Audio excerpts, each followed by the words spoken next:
예수 그리스도께서 이 땅에 오셔서 십자가에 못 박혀 죽으시고 부활하심으로 말미암아 우리에게 주어진 큰 복이 있다고 한다면 바로 우리가 하나님의 자녀가 되었다라는 사실입니다.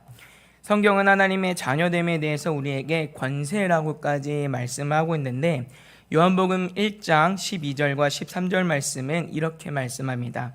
영접하는 자, 곧 그 이름을 믿는 자들에게는 하나님의 자녀가 되는 권세를 주셨으니 이는 혈통으로나 육종으로나 사람의 뜻으로 나지 아니하고 오직 하나님께로부터 난 자들이니라. 아멘. 자, 그렇다고 한다면 하나님의 자녀됨은 왜 큰 복일까요? 왜 성경은 하나님의 자녀됨에 대해서 우리에게 권세라고까지 말씀을 하고 있는 것일까요?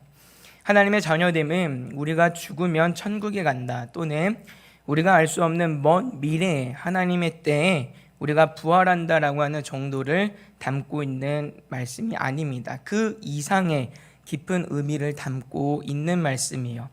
복음이 복된 소식일 수 있는 이유는 하나님의 심판 앞에서 영원한 죽음과 형벌을 받아야만 하는 처지에서 우리가 건져졌기 때문에, 우리에게 살 길이 열렸기 때문에만 복된 소식이 아니라 우리가 하나님의 자녀가 되어서 하나님이 주시는 약속하신 모든 복과 그 은혜들을 누리며 살게 되었기 때문입니다.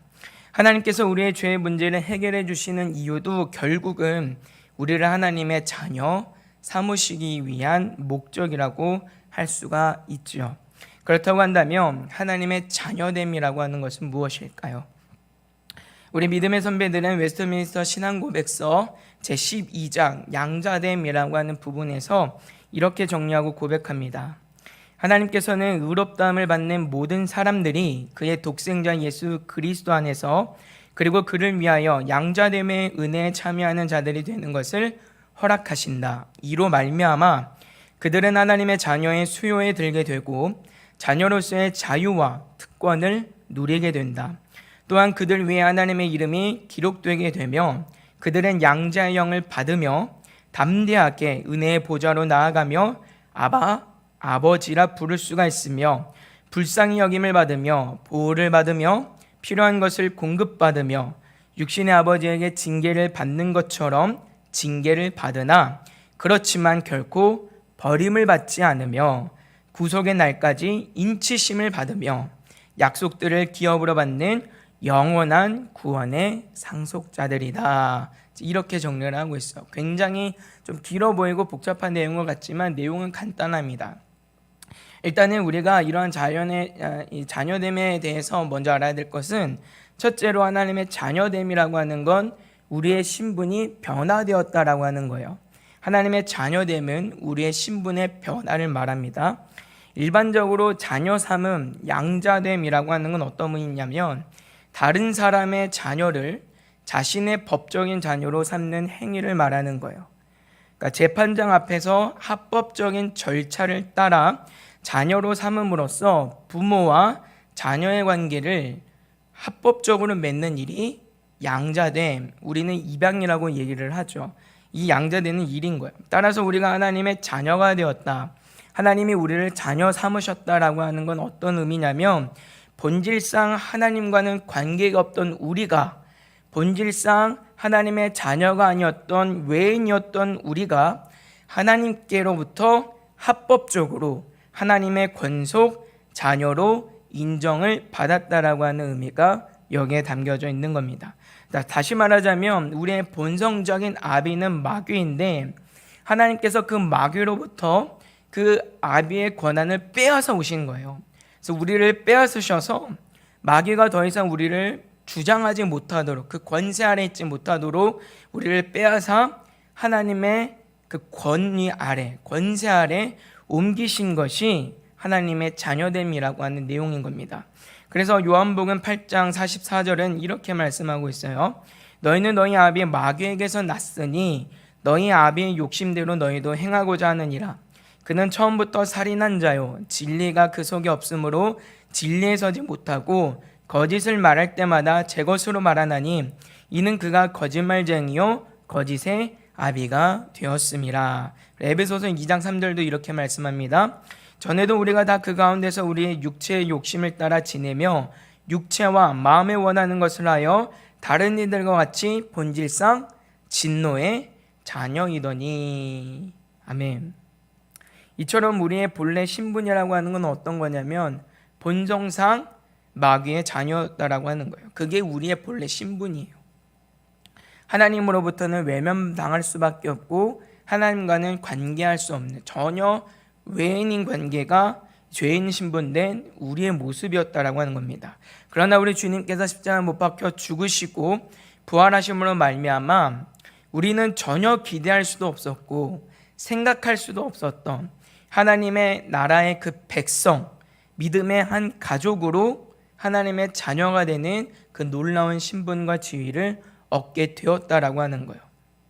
그래서 우리가 하나님의 자녀가 되었다라고 하는 말은 어떤 의미냐면 본성에 실제적으로 우리가 어떤 변화가 되었다, 이제 그런 말이 아니에요. 다시 말하자면 내가 하나님의 자녀가 되었다라고 해서 내 안에 의를 행할 만한 어떤 선한 능력들이나 의지나 이런 것들이 있지 않다는 거예요. 그것이 우리가 변화된 것이 아니라 그럼 무엇이 변화되냐라고 한다면 칭의와 마찬가지로 하나님과의 관계가 변하는 겁니다. 우리의 신분이 변하는 거예요. 마귀의 자녀에서 이제는 하나님의 자녀로, 하나님과 관계가 없는 그 외인의 자리에서 이제는 하나님의 모든 복과 은혜를 받는 상속자의 신분을 얻게 되는 것이 가장 기본적인 하나님의 자녀가 되었다라고 하는 의미가 됩니다.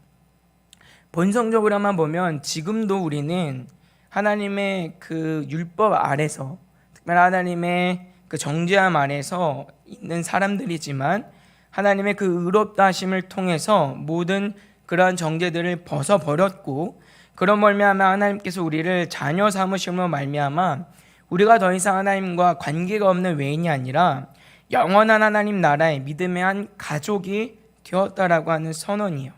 그렇게 모여진 공동체가 교회라고 하는 공동체인 겁니다. 그래서 저와 여러분들이 육신의 부모는 다 다르고 살아온 방식과 가치관들과 생각들은 다 다르다 할지라도 우리는 주님 안에서 하나님 안에 한 가족이요, 한 형제요, 한 자매가 된다라고 우리는 고백을 하는 거예요. 그래서 하나님께서 우리를 자녀 삼으셨다, 우리가 자녀가 되었다라고 하는 것은 마귀의 권속으로부터 우리를 나오게 하신 하나님의 부르심이고, 예수 그리스도를 머리로 하는 하늘가족 이론이 되는 하나님의 부르심으로 우리가 말을 할 수 있습니다. 그래서 하나님의 자녀됨이라고 하는 결국 어떤 의미냐면 참된 입법자이자 재판장이신 하나님께서 합법적으로 우리의 신분을 변화시켜 주셨고 그것을 인정해 주셨기 때문에 세상의 그 어떤 것도 우리의 자녀됨에서 이탈하거나 취소할 수 없음을 성경은 말씀하고 있는 거예요.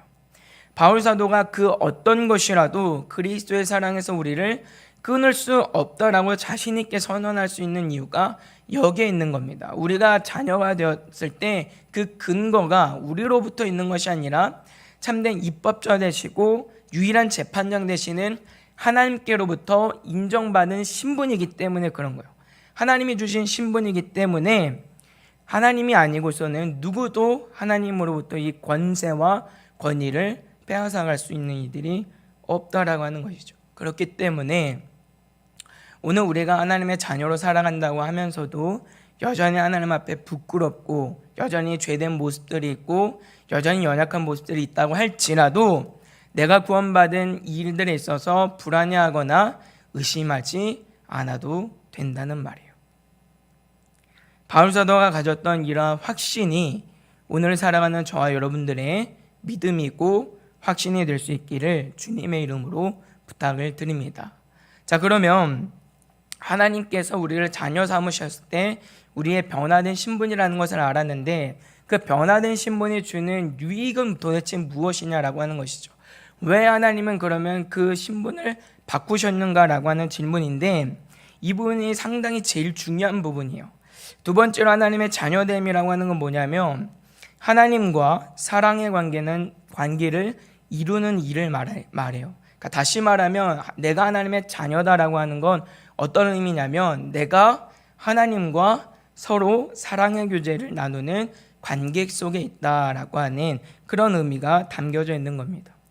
우리의 신분이 하나님의 자녀로 변화되었을 때 갖게 되는 가장 큰 복이 여기에 있어요. 하나님과 내가 사랑의 관계를 나누게 되었다. 이 부분이 어떻게 우리에게 나타나냐면 하나님을 아바, 아버지로 고백하는 부분들로 나타나는 거예요. 지난 1월 29일 금요일 시금석 기도회 때 담임 목사님의 설교를 들으신 분들은 기억하시겠지만 목사님께서 기도에 대해서 말씀을 전하실 때 어떻게 설명을 하셨느냐면 하나님을 아바, 아버지라 부르는 특별한 관계 속에서 갖게 된 자녀들만의 특권이라고 설명을 하셨어요. 그 설교는 여러분들 꼭 몇 번이라도 들어보시기를 권면을 드립니다.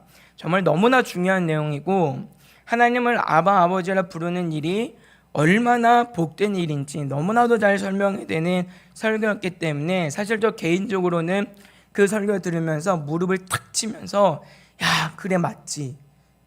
그래, 하나님과의 관계가 바로 그런 관계였지. 감동하지 않을 수 없었어요. 우리는 지금 하나님을 부를 때 아버지라 부르는 게 너무나도 익숙하기 때문에 그 기쁜 의미들이 얼마나 놀라운지 생각하지 못하는 경우가 있지만 사실상 하나님의 자녀됨으로써 우리가 누릴 수 있는 가장 큰 복은 만주의 주 되시고 만왕의 왕 되시고 온 땅의 주인 되시고 창조주 되시는 그 하나님을 나의 아버지로 부를 수 있다라고 하는 점이에요. 하나님과 사랑의 관계를 나눌 수 있다라고 하는 점입니다. 굉장히 중요한 부분이에요. 이 일이야말로 택함을 받아서 하나님의 구원의 서정에 있는 모든 믿는 자들에게만 주어지는 참된 자유이고 특권입니다. 하나님을 아버지라 부르는 일이 왜 자유이고 특권인가? 우리가 잘 생각하지 못한 부분이 있겠지만 이 일에는 분명한 대가가 지불이 되어야 하기 때문에 그래요. 이 부분은 결국 우리가 지난주에 살폈던 칭의의 내용과 사실을 맞닿아 있는 내용입니다. 우리가 지난주에 칭의에 대해서 내용을 배울 때 우리 스스로 의로워지는 것이 아니라 내가 의롭게 변한 것이 아니라 예수 그리스도의 공로와 그 의로서 우리가 옷 입혀졌기 때문에 우리가 의롭다함을 얻게 되었다는 걸 배울 수 있었어요. 이 부분이 굉장히 중요해요. 그걸 통해서 우리가 어떻게 되었다고 제가 말씀을 드렸죠. 하나님이 율법을 통해서 우리에게 요구하시는 그 완전한 의의를 다 만족시켰다라고 제가 설명을 드렸어요. 하나님의 자녀가 되어서 하나님을 아버지라 부른다라고 할 때 바로 이 내용이 담겨져 있는 거예요. 하나님이 요구하시는 그 완전한 의, 그 대가를 우리가 다 지불했기 때문에 하나님을 아버지라 부를 수 있는 거예요. 그 자녀의 신분을 얻을 수 있다 그 말입니다. 사도행전 22장의 말씀에 보면 바울 사도가 예루살렘에서 유대인들에게 의해 붙잡힌 이후에 이 예루살렘을 관할하는 천부장 글라우디오 루시아라고 하는 사람에게 신문을 받아요. 자, 그럴 때 이 루시아가 자기에 대해서 어떤 식으로 소개를 하냐면 자신은 본래 로마 시민이 아니라 많은 돈을 주고 로마 시민권을 얻은 사람이라고 소개를 하고 있어요. 땅에 속한 로마 시민권을 얻기 위해서도 그냥 되는 게 아니라는 말이에요. 어떠한 신분을 얻을 때 거저 주어지는 게 아니라는 말이에요. 분명한 그에 맞는 대가가 지불이 되어야 한다라고 하는 점이죠. 하물며 로마 시민권을 얻기 위해서 루시아는 정말 많은 돈을 지불했다라고 소개를 하고 있어요. 자, 그렇다고 한다면 이 땅에 그 신분을 얻기 위해서도 우리가 어떠한 대가라도 지불을 해야 되고 큰 대가를 지불을 해야 한다라고 한다면 하나님 나라의 시민권을 얻기 위해서라고 한다면 내가 하나님의 자녀라고 하는 신분을 얻기 위해서라고 한다면 도대체 얼마나 많은 대가를 지불해야 하는가를 생각할 수 있어야 합니다. 우리는 그냥 너무나 편하게 생각을 하는 거예요. 내가 그냥 하나님의 자녀가 되었구나, 내가 하나님의 아버지로 부르는구나 생각을 하지만 그러나 그 안에는 하나님께서 요구하시는 지불되어지는 대가가 분명히 있는 거예요. 그게 뭐냐면 성경은 그것을 율법에서 나타나는 하나님이 요구하시는 완전한 의를 모두 만족시키는 일이다라고 우리에게 설명을 합니다. 근데 문제는 뭐예요? 우리가 그걸 다 지킬 수 있어요? 없어요? 없는 게 문제죠. 그러니까 나는 다 지불할 수가 없는 거예요. 그래서 누가 하셨다고요? 우리 주님이 대신 해주셨다는 말이에요. 예수 그리스도께서 십자가에 못 박혀 죽으시고 부활하심으로 말미암아 우리가 지은 죄, 짓고 있는 죄, 앞으로 짓게 될 모든 죄에 대한 책임을 담당해 주심으로 우리가 죄사함의 은혜를 잊게 됩니다. 그것뿐만이 아니라 그로 말미암아서 예수 그리스도의 공로와 그 의로서 우리를 옷 입히시고 하나님께서 우리에게 요구하시는 그 공의와 그 완전한 일을 만족시켜 주시는 거예요. 그래서 하나님께서 저와 여러분들을 볼 때 의인이라 인정해 주시고, 그렇기 때문에 하나님이 요구하시는 그 율법을 다 행한 자로 인정을 해 주셔서 우리가 더 이상 하나님이 말씀하시는 율법을 규정하는 제사나 규례나 법도에서부터 자유롭게 되어서 하나님을 아버지라 부르며 의무적이고 형식적인 관계가 아니라 하나님과 관계 속에서 하나님을 나의 아버지로, 나는 그분의 자녀로 인격적인 교제를 이룰 수 있고, 이제는 어쩔 수 없어서가 아니라 자원하는 심령으로 하나님을 위해 봉사와 헌신과 하나님을 예배하는 일들을 하게 된 것이 내가 하나님을 아버지로 부른다라고 하는 내용인 거예요. 이것이 하나님과 우리의 관계가 사랑의 관계를 이루게 되었다라고 하는 아주 중요한 내용입니다. 우리가 하나님을 아버지라 부르는 자유가 여기 있는 거예요. 이제는 우리가 하나님이 규정하시는 그 율법의 규정에 매이지 않아도 돼요. 그것으로부터 우리는 참된 자유함은 없는 거예요.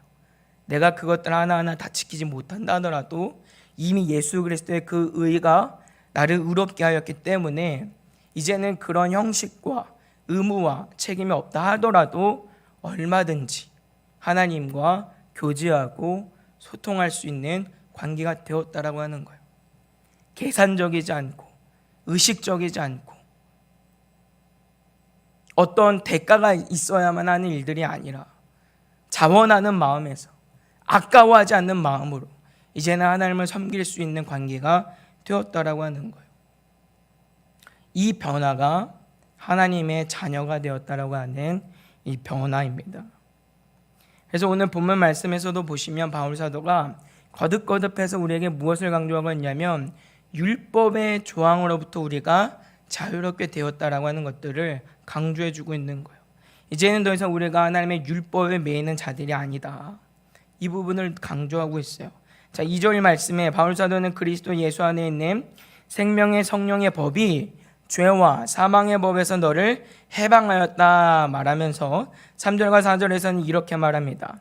율법이 육신으로 말미암아 연약하여 할 수 없는 그것을 하나님은 하시나니 곧 죄로 말미암아 자기 아들을 죄 있는 육신의 모양으로 보내어 육신의 죄를 정하사 육신을 따르지 않고 그 영을 따라 행하는 우리에게 율법의 요구가 이루어지게 하려 하심이니라. 이렇게 설명을 하고 있어요.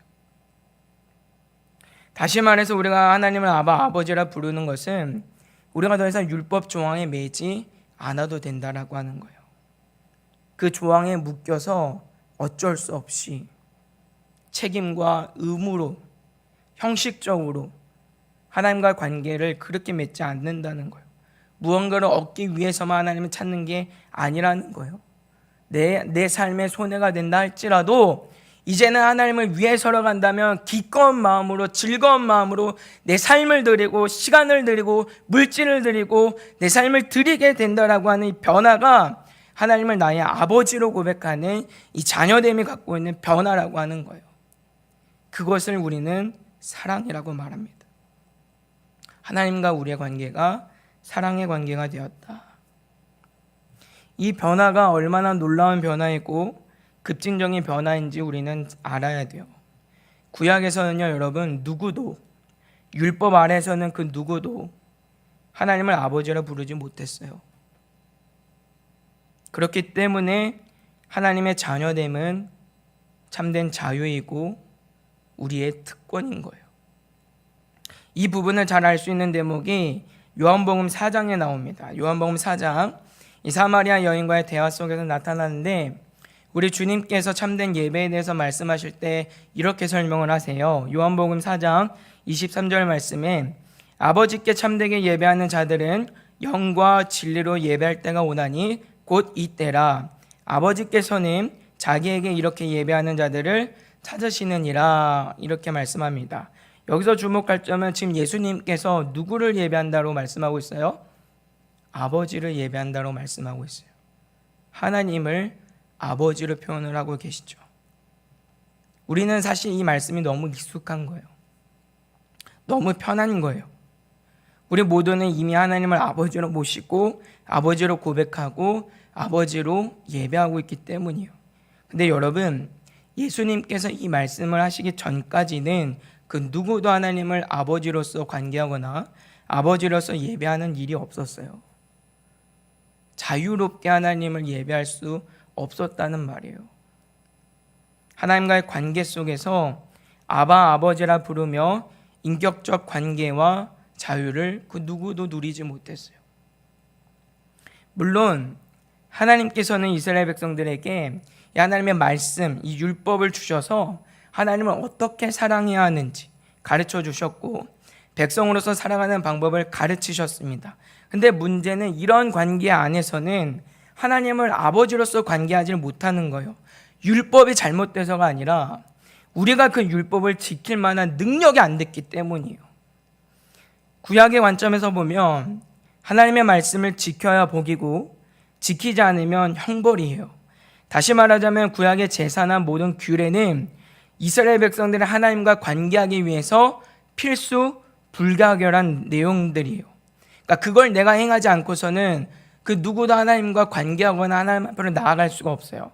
하나님을 만나려고 한다면, 하나님과 관계하려고 한다면, 내가 하나님의 백성으로서 존재하려고 한다면 율법 조항이 우리에게 말씀하고 있는 모든 조항들을 다 지켜야 되는 거예요. 근데 여러분, 그 조항을 지키는 게 얼마나 힘든 일인지 한번 생각을 해보시길 바라요. 제사법도 보시면 아시겠지만 우리가 제사법을 살폈잖아요. 제사하는 방식마다 다 달라요. 제사하는 목적이 다 달라요. 의미가 달라요. 때가 달라요. 드려지는 방식도 달라요. 드려지는 의미가 달라요. 드려져야 되는 제물도 다 달라요. 제물을 손질하는 방법도 다 다르다고요. 그 모든 것들을 하나하나 다 지켜야 되는 거예요. 그래야 겨우 뭐가 되냐면 내가 하나님 앞에 백성으로서 존재할 수가 있는 거예요. 실제로 하나님께 제사 드릴 때 이 제사장이 조금이라도 틀리면 하나님은 가감없이 그의 생명을 취하시는 장면을 보게 됩니다.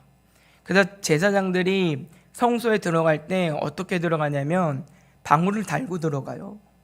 방울을 달고 들어가서 만약에 방울 소리가 안 나면 그 사람 죽은 거예요. 그러면 제사장들이 앞에 보지도 못해요.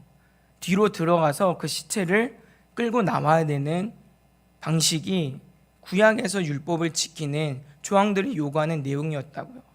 근데 그런 조항들 하나하나를 지켜야지만 하나님이 요구하시는 그 의가 만족되기 때문에 하나님 앞에서 우리를 주장할 수가 있는 거예요. 그러니 여러분 한번 생각을 해보세요. 만약 여러분들이 그런 상황에서 하나님을 찾는다고 한다면 야, 내가 진짜 이제 하나님 만나러 가는구나 기뻐서 가겠어요? 아니면 야, 내가 준비 잘했나? 뭐가 부족한 건 없나? 나 이러다가 하나님 만나서 죽는 거 아니야? 이 마음 가지고 찾겠어요. 처음에는 좋겠죠. 즐겁겠죠. 야, 이제 내가 하나님 만나는구나. 하나님이 내 죄를 사하시는구나. 그런 감동들이 있었을 거예요. 그러나 그 일들이 계속해서 반복된다고 한번 생각을 해보시라고요. 다 의무와 하나님을 사랑해서 지켜야 되는 내용들이 이제는 어떻게 되는 거예요? 다 내 의무가 되고 책임이 되고 어쩔 수 없이 때로는 해야 될 때가 있고 그것들이 만족이 되지 않으면 내 삶이, 내 생명이 끊어지게 되니까 하나님의 율법이 결국 우리에게는 무거운 짐이 될 수밖에 없다는 말이에요. 그렇기 때문에 구약에서는 그 누구도, 율법 아래에서는 그 누구도 하나님을 인격적으로 교제하지 못해요. 늘 언제나 기계적인 상황 가운데 놓일 수밖에 없는 거예요. 오늘 여러분들도 그런 마음들이 있잖아요. 우리 안에 그런 마음들이 있잖아요.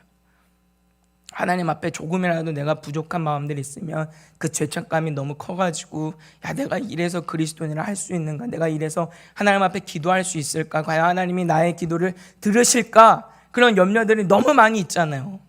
그게 매일매일 반복되는 거예요, 구약에서는. 그러니 누가 기꺼운 마음으로 하나님 앞에 헌신을 하겠느냐 말이에요. 그러니까 나중에는 제사 방법들이 어떻게 바뀌어요? 하나님 앞에 마음을 담지 못하는 것이죠. 그냥 제사를 하는 그 행위를 했다로 끝나는 경우들은 너무 많은 거예요. 내 삶에 가장 귀한 것들 하나님 앞에 드리지 못해요. 병들고 시들고 나에게 필요 없는 것들 가져다가 하나님 제사한다고 그렇게 제사를 드리잖아요. 하나님이 통탄하시잖아요. 우리 스스로는 하나님의 율법을 통해서는 하나님이 요구하시는 그 일을 이룰 수가 없는 거예요. 그래서 구약은 그 누구도 하나님을 아버지로서 그 사랑의 관계를 이루지 못했다는 말입니다. 심지어 모세가 누구예요? 모세는 하나님을 대면한 유일한 사람입니다. 하나님을 대면한 유일한 사람이고 하나님께서 인정하신 선지자 중에 선지자예요. 예수님을 빼고 성경 말씀에서 이후에도 없었고 이전에도 없는 선지자라고 평가받는 사람이 모세죠. 근데 그런 모세조차도 하나님을 아버지로서 예배하지 못했어요. 그래서 구약에서 나타나는 사람들이 하나님을 볼 때마다 뭐를 두려워해요? 죽을까 두려워하잖아요. 내가 하나님을 대면하는데, 야, 하나님이 나를 찾으셨구나, 하나님께서 나를 만나주셨구나, 하나님이 내 삶에 찾아오셨구나, 감사가 아니라 기쁨이 아니라 다 사람들이 뭐라고 고백하는 거예요? 야곱도 마찬가지였고 모세도 마찬가지였어요. 이제는 내가 죽게 되었구나, 그렇게 얘기하잖아요. 하나님을 두려워 떠는 거예요. 공포스러워하는 것이죠. 그것이 율법 안에 매여져 있는 우리의 상황이었던 거예요. 전혀 자유롭지 못한 상황인 거죠. 그래서 오늘 이제 요한 사도는 요한복음 말씀에서 모세로 주어진 율법과 예수 그리스도로 말미암아 주어진 은혜를 구분합니다. 요한복음 1장 17절 18절까지의 말씀에 이렇게 말씀하는데, 율법은 모세로 말미암아 주어진 것이요 은혜와 진리는 예수 그리스도로 말미암아 온 것이라. 본래 하나님을 본 사람이 없으되 아버지 품속에 있는 독생하신 하나님이 나타내셨느니라, 이렇게 말씀하고 있어요. 이 말은 구약은 행위로 신약은 믿음으로 구원받는다라는 식의 구분이 아니에요. 우리가 율법을 다 지키지 못하여 갖는 한계와 그 한계를 무너뜨려 주신 예수 그리스도의 은혜를 선포하고 있는 말씀입니다. 구약에서 모세가 율법을 통해서 할 수 있는 건 그저 하나님이 무엇을 좋아하시는가, 무엇을 싫어하시는가 정도의 어떤 기계적인 관계 안에서 할 수 있는 행동들밖에 없어요. 의식적이고 의무적이고 책임이 따르는 일들밖에 없는 거예요. 하나님이 인격적이신 분이라고 하는 사실들을 설명하지 못해요. 그러나 예수님이 오셔서 그 일들이 가능하게 되었다라고 하는 말입니다. 이제는 우리가 주님 안에서 믿음으로 말미암아 어떤 의무 때문에, 어떤 책임 때문이 아니라 어떤 형식에도 매이지 않고 자유롭게 하나님을 사랑하여서 봉사와 섬김과 헌신할 수 있게 되었다라고 하는 거예요. 이제는 언제라도 내가 원한다고 한다면 그 누구라도 하나님 앞에 거침없이 담대하게 나아가게 되었다는 말이에요. 율법 조항 안에서 하나님 앞에 나갈 수 있는 사람은 대제사장 말고는 없어요. 제사장도 못 들어가요. 성소는, 지성소는 못 들어가요. 하나님이 임재해 계시는 그 지성소는 오로지 1년에 단 한 번 대제사장만 들어갈 수 있는 거예요. 율법 조항 안에서는. 그러나 이제는 우리가 어떻다? 하나님 예수 그리스도께서 다 완성해 주신 그 율법과 그 의로 말미암아 이제는 누구라도 언제라도 어느 때라도 짐지고 하나님 앞에 나아가는 것이 아니라 어쩔 수 없이 도살장에 끌려가는 소와 같이 끌려가는 것이 아니라 자원하는 마음, 기꺼운 마음, 즐거운 마음으로 주님 앞에 나아갈 수 있게 되었다는 말이에요. 그래서 하나님의 자녀됨은 우리가 누리는 가장 큰 복입니다. 예수 그리스도로 말미암아 주어진 의 은혜가 구약과 가장 구별되는 복인 거예요.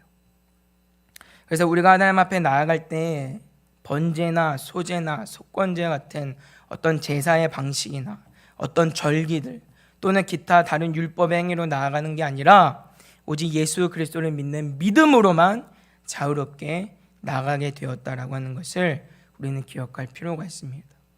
이것이 하나님의 자녀가 되었고 내가 하나님을 아버지로 고백하는 중요한 내용이에요. 갈라디아서 4장 4절부터 6절에 이렇게 말씀합니다. 때가 참에 하나님이 그 아들을 보내사 여자에게서 나게 하시고 율법 아래 나게 하신 것은 율법 아래에 있는 자들을 속량하시고 우리로 아들의 명분을 얻게 하려 하심이라. 너희가 아들이므로 하나님이 그 아들의 영을 우리 마음 가운데 보내사 아빠, 아버지라 부르게 하셨느니라. 아멘. 이러한 관점에서 결국 성화라고 하는 것은 무엇이냐면 우리가 하나님을 더 깊이 사랑하는 일이라 할 수 있습니다. 성화, 거룩한 삶을 살아가는 것, 그것은 결코 구원을 이루기 위한 우리의 방법과 수단이 아니에요. 구원받기 위해서 거룩하여지는 것이 아니라 구원받은 자로서 그 은혜에 감사하고 하나님을 사랑하여 주의 말씀에 순종하는 일이 성화다, 그 말입니다. 우리의 삶에서 하나님의 말씀을 따라 순종하고 거룩한 삶을 살아가기를 힘쓰는 일은 하나님을 사랑하기 때문이고 하나님을 더 깊이 사랑하는 일임을 우리는 기억을 해야 되는 거예요. 누군가 요구했기 때문에 아니에요. 하나님이 너 그거 안 하면 너 나 버릴 거야, 그런 식의 관계가 아니라는 말이에요. 웨스터민스터 소요의 문답 35부는 그래서 이렇게 묻고 답합니다. 거룩하게 하심이란 무엇입니까? 거룩하게 하심은 하나님께서 값없이 베푸시는 은혜로 일하심으로 이것에 의해 우리는 하나님의 형상을 따라 전인적으로 새롭게 되며 또한 죄에 대하여는 점점 죽고 의를 향해 살게 하시는 것입니다. 이렇게 고백하고 있어요. 이 삶이 자녀된 삶의 삶이고 이 삶이 성화인 거예요. 하나님께서는 우리로 하여금 죄에 대해서 점점 죽고 의를 향해 살게 하신다, 그 말입니다. 하나님의 선한 일들을 이제는 우리가 기대하게 하시고 결단하게 하시고 그렇게 살아가도록 우리의 마음 가운데 기꺼운 마음, 즐거운 마음, 자원하는 마음들을 주시는 거예요. 비록 우리가 하나님의 말씀을 다 지킬 수 없고 다 행할 수 없다 하더라도 거룩한 삶을 살아가는 일들을 우리가 포기하지 않을 수 있는 이유는 하나님이 나를 사랑하시고 이제는 내가 하나님을 사랑하기 때문인 겁니다. 이게 성화죠. 근데 오늘날 많은 교회와 오늘날 많은 말씀들이 이 성화를 마치 하나님의 자녀가 되기 위한 어떤 조건처럼, 구원을 얻기 위한 어떤 우리의 노력처럼 바꿔놓고 있는 거예요. 하나님은, 우리 주님은 우리가 다 지킬 수 없어서 하나님과 온전히 교제할 수 있는 방법을 주셨음에도 불구하고 우리가 그 말씀들을 다 지킬 수 없기에 그 조항으로부터도 자유롭게 해주셨는데 오늘날 우리의 삶이 오히려 그 조항들에 더 매이려 하고 있어요. 주님은 우리를 자유롭게 하셨는데 우리 스스로가 족쇄를 채우고 신앙 안에서 잠든 자유를 누리지 못하고 그렇게 살아가는 형편들이 너무나도 많은 거예요. 하나님의 말씀대로 살아가지 못한다 하더라도 우리 안에는 기쁨이 있어야 돼요. 하나님의 말씀대로 살아가는 것은 우리가 완전하게 의롭게 되기 위함이 아니라 나를 사랑하신 그 사랑에 기꺼워서 내가 하나님을 사랑하는 일이기 때문이에요. 그러나 오늘날 많은 교회와 많은 성도들이 그것을 내가 어쩔 수 없이 지켜야 하는 책임처럼, 의무처럼 바꿔놓고 있는 거예요. 사랑하는 여러분, 기억하십시오. 우리가 오늘 하나님의 말씀을 따라 살아가고 하나님을 예배하고 하나님 앞에 순종하며 살아가는 일들은 우리가 하나님의 자녀됨으로써 하나님을 사랑하기 때문입니다. 그래서 오늘을 살아가는 우리에게 여전히 구약의 말씀이 하나님의 말씀이 필요한 거예요. 비록 우리가 구약의 행위와 어떤 의식들을 행할 필요는 없지만, 그러나 하나님의 말씀을 통해서 우리는 여전히 우리의 삶에 두신 하나님의 기쁘신 뜻이 무엇인지 배울 수 있고, 그리고 그 뜻대로, 그 사랑대로 하나님을 사랑하는 방식을 배워서 사랑해야 하기 때문입니다. 우리가 왜 번제에 대해서 배우고, 속건제에 대해서 배우고, 안식일의 규례에 대해서 배우고, 그냥 율법 조항들과 내용들을 배워야 하는지 아세요? 우리가 하나님 앞에 속죄제로 예배를 하는 게 아니에요. 이미 예수 그리스도 안에 있는 예배 안에 그 의미들이 다 들어가져 있어요. 다 포함이 되어 있다고요. 그렇기 때문에 그 조항과 의미들이 도대체 무엇인지 알 때야 우리가 더 깊이 하나님을 사랑하고, 우리가 더 깊이 하나님의 그 뜻을 순종하며 살아갈 수 있게 되기 때문인 거예요. 그래서 칼빈 선생님은 기독교경에서 이 구원받은 자로서 하나님의 자녀된 이들에게 있어서 율법이 어떤 의미를 갖고 있는지 이렇게 설명을 합니다. 율법은 하나님의 의, 즉 하나님께서 우리에게 요구하시는 것이 무엇인지를 보여줌으로써 그것은 각 사람의 불의를 책망하며 그의 죄를 깨닫게 해준다. 그 마음속에 하나님의 영이 거하셔서 다스리시는 신자들에게도 그것은 못지않은 중요한 역할을 한다. 즉 하나님이 보시기에 무엇이 옳으며 무엇이 하나님을 기쁘시게 해드리는 것인가에 대해 더욱더 엄숙한 경고를 주고 있는 것이다.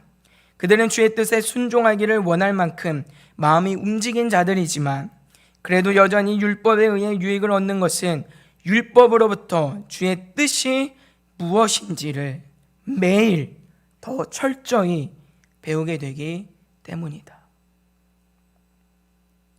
사랑하는 성도 여러분, 오늘 저와 여러분들은 하나님의 자녀된 의미와 또 자녀된 삶의 그 모습, 이 성화에 대해서 말씀을 통하여 상고합니다. 우리 모두는 하나님을 아버지라 부르는 자들이며, 어떠한 형식과 매임 없이 하나님이 주시는 그 자유 안에 하나님과 교제하며 하나님이 약속해 주신 모든 복들을 누리는 사람들입니다.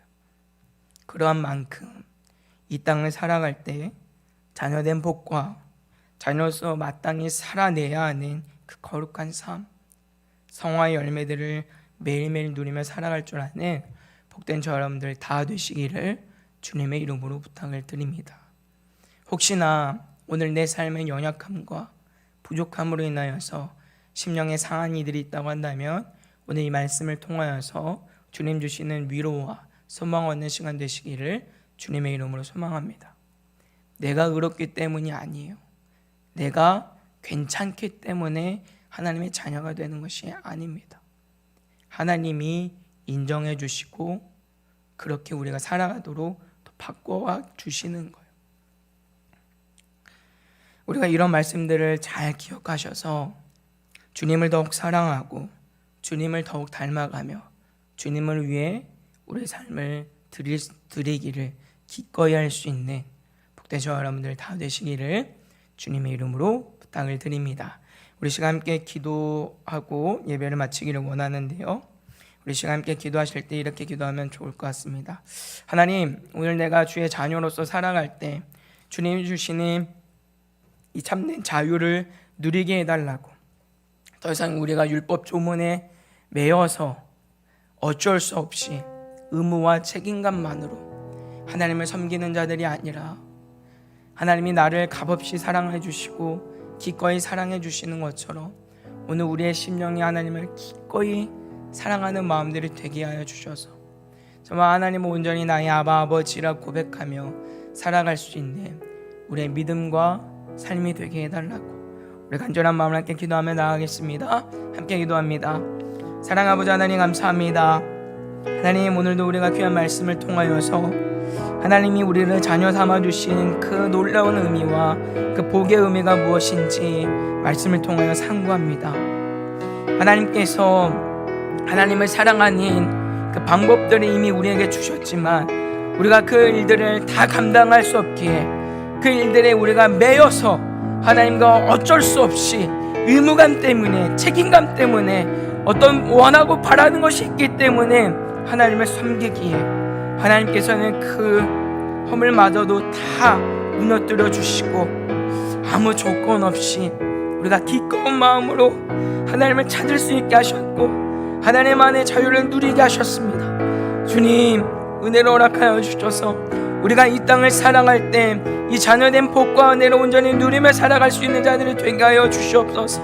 하나님, 오늘도 내가 주의 말씀대로 살아가지 못하여서 애통하고 가슴을 치며 상한 심령들이 있다고 한다면, 혹시나 그 일들로 인하여서 불안과 의심 가운데 있는 이들이 있다고 한다면, 주님, 저들을 그 마음 만져주셔서 하나님, 저들의 마음 가운데 부족하고 연약한 나를 자녀 삼아 주신 그 놀라운 은혜의 사랑에 감사가 넘치게 하시고, 나를 그 자녀의 삶의 맛도로 만들어 가실 하나님의 그 손길을 기대하게 하여 주시고, 하나님 아버지, 우리가 기꺼운 마음, 즐거운 마음으로 주님 앞에 우리의 삶과 하나님이 우리에게 맡겨주신 그 모든 것들, 물질과 시간과 건강과 우리 가진 모든 것들을 아껴하지 마음으로 주님 앞에 드릴 수 있는, 헌신할 수 있는 우리의 모든 믿음이 될 수 있도록 은혜를 허락하여 주시옵소서.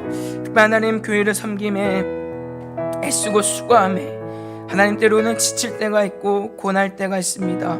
주님, 우리가 주의 일을 감당함에 기쁨이 있게 하여 주시옵소서. 의무와 책임감이 아니라 주님께서 나를 사랑하시는 그 사랑에 겨워서 주님을 사랑하는 그 기꺼운 마음들로 주님 맡겨주시는 데를 감당케 하여 주시옵소서. 그래서 하나님의 자녀된 복과 은혜와 자유를 누리며 살아갈 줄 아님 주의 모든 백성들 될 수 있도록 은혜를 허락하여 주시옵소서. 사랑하는 아버지 하나님, 감사합니다. 하나님, 오늘도 우리가 귀한 말씀을 통하여서 주님 안에 자녀된 그 복과 은혜가 얼마나 놀라운 것인지 보게 하심을 감사드립니다. 하나님, 우리가 이 땅을 살아갈 때 자녀된 복과 은혜를 온전히 누리며 살아갈 줄 아는 믿음의 백성 되게 하여 주시옵소서. 주님 안에 참된 자유를 누리게 하시고 우리의 부족함과 연약함에 매이지 않게 하시고, 하나님, 어떤 때라도 주님 기꺼운 마음으로, 즐거운 마음으로 주의 일들을 감당케 하시고 주의 말씀에 순종하며 살아가는 우리의 모습들이 되게 하여 주셔서 우리 삶에 주님 주시는 평안과 참된 만족과 기쁨과 감사가 충만케 하여 주셔서 우리 삶을 통하여 우리 가정이, 우리 자녀들이, 우리 사랑하는 이웃들이 주의 영광을 보고 주님 앞에 나올 수 있는 은혜가 있게 하여 주시옵소서. 감사하며 예수님의 이름으로 기도합니다. 아멘. 우리 주님 가르치신 기도로 예배를 마칩니다. 하늘에 계신 우리 아버지, 아버지의 이름을 거룩하게 하시며 아버지의 나라가 오게 하시며 아버지의 뜻이 하늘에서와 같이 땅에서도 이루어지게 하소서. 오늘 우리에게 일용할 양식을 주시고 우리가 우리에게 잘못한 사람을 용서하여 준 것 같이 우리 죄를 용서하여 주시고 우리를 시험에 빠지지 않게 하시고 악에서 구하소서. 나라와 권능과 영광이 영원히 아버지의 것입니다. 아멘.